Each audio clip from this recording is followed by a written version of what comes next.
Hello researchers and students.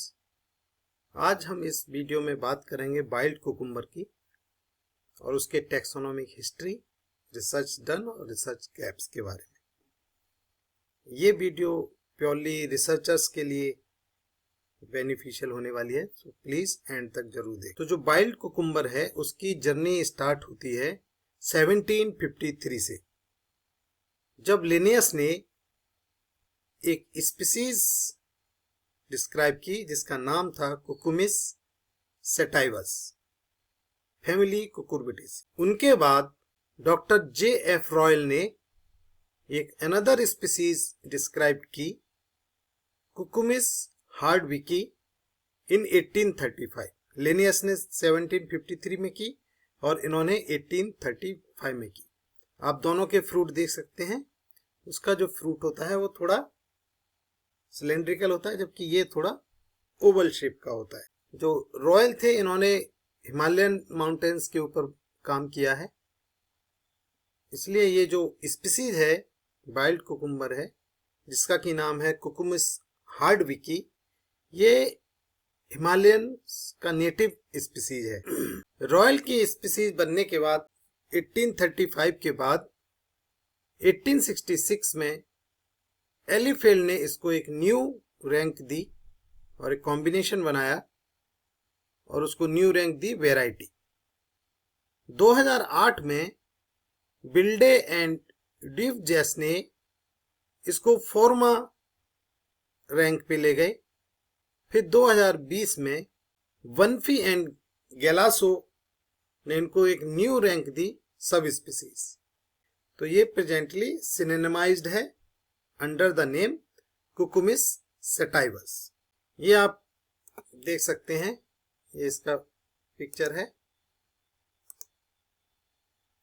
ये आपका है कुकुमिस हार्डविकी वाइल्ड कुकुम्बर, और ये जो दो हैं these are the cultivated cucumbers. ठीक है, इसका जो शेप होता है ये ओवल शेप का होता है, जबकि ये सिलेंड्रिकल शेप में होते हैं। इनका अगर आप ट्रांसवर्स सेक्शन काटोगे फ्रूट का तो ये थोड़ा सा ये लोबेशन है, इसमें प्रोमिनेंट लोबेशन आपको नजर आता है, लेकिन बाकी इस दो में इतना प्रोमिनेंट लोबेशन आपको नजर नहीं आएगा।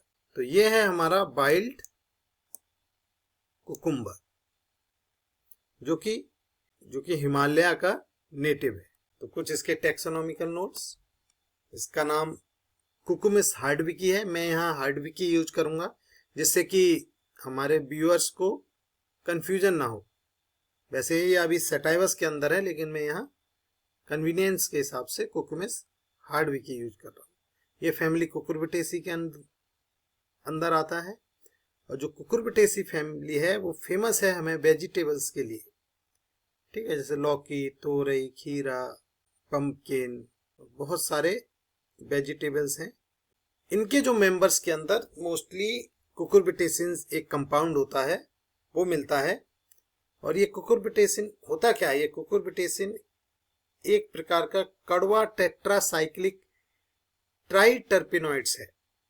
ये बहुत बिटर टेस्ट होता है, मैंने भी इसको टेस्ट किया है, ये बहुत कड़वा होता है।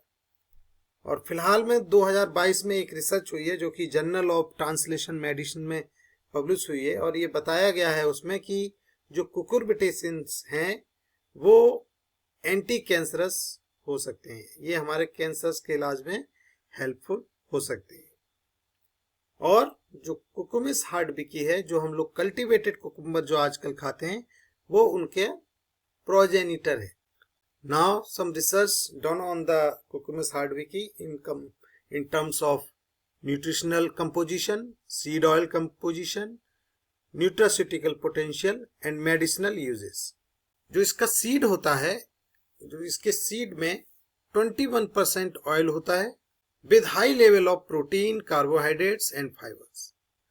जो इसका सीड ऑयल होता है उसमें सबसे ज्यादा मात्रा लिनोलिक एसिड की होती है, then oleic acid, then palmitic acid and stearic acid. अगर हम न्यूट्रास्यूटिकल्स पोटेंशियल की बात करें तो इसके अंदर high amount of phenolic and flavonoid content होता है, which suggest as a strong of antioxidant properties. In traditional medicine इसको डायबिटीज, जॉन्डिस, फीवर, कॉन्स्टिपेशन जैसे बीमारियों में इस्तेमाल किया जाता है। बहुत सारे रिकॉर्ड्स में इसको एंटहेल्मिंटिक भी बताया गया है और डायूरेटिक इसकी प्रॉपर्टीज भी होती है। जो यूरिन से रिलेटेड डिजीज होती है उसमें भी ये हेल्पफुल होता है और कृमिनाशक भी है, कीड़ों को भी मारता है। Now some wild cucumber versus cultivated cucumber.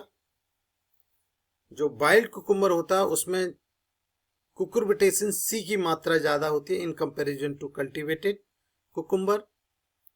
जो बाइल्ड कुकुम्बर है इसके अंदर higher level of bioactive compounds पाए जाते हैं in comparison to cultivated varieties. Wild cucumber is a rich source of fatty acids, antioxidants and compounds with potential pharmaceutical applications. Some research gaps. So several research gaps are still persisting on that taxa, like genomics and molecular biology gaps, population genetics and phylogeography, phytochemistry and metabolomics, pharmacological and clinical studies, ecology and adaptations, breeding and crop improvement gaps, conservation biology gap, reproductive biology and evolution। इनके जो 8 research gaps हैं इसके ऊपर मैं एक दूसरी video बनाऊंगा क्योंकि यहाँ कुछ टाइम लिमिट की प्रतिबंध है हमारे पास। तो आज के लिए इतना काफ़ी। नेक्स्ट जो वीडियो होगी जो इसके रिसर्च गैप्स हैं इसके बारे में हम थोड़ा थोड़ा डिस्कस करेंगे। Thank you.